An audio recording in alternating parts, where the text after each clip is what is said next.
Какво чувства към вас? Какво чувства към вас? Има чувства, които задържа, държи на вас. Определено държи на вас. Има чувства към вас. И сега какви и колко дълбоки са тези чувства, не знам, но това е нещо, което не иска да пусне, нещо, което държи. По каквато и да е причина, може да е навик, може да е каквото и да е, но този човек има чувства и държи на вас. Ако между другото сте се оказали в една връзка, която не се движи на никъде, няма развитие, но в същото време няма и край, т.е. нещата някакси стоят някъде, висят в пространството, може би е за вас.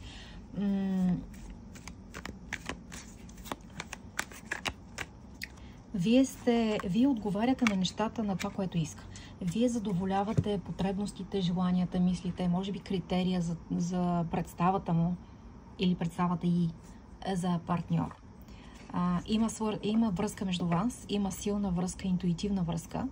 Дори без думи, вие се усещате, мислите един за друг. Може би мислите по едно и също време един за друг. Може би така изпращате по някакъв начин, мисли един към друг. Имате някаква свързаност.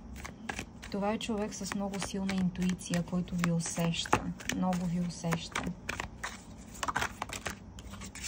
Който може да си дава вид на някой, който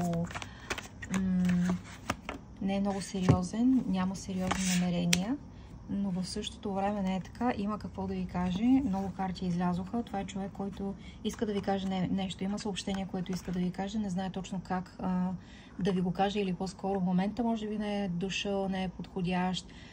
Избира момент или има други неща, каквото и да е. Просто това съобщение не стига до вас в момента. Не му е дошло времето да го кажем така, но в същото време се интересува от вас, иска да знае какво се случва. Мисли за вас, определено мисли за вас. Но това може да е човек, който е много земен, човек, който е ориентиран към материалното, може би вади пари, може би това е приоритета в момента в живота му, професията, хората, с които се занимава и поради тази причина нещата са в това състояние, в което са.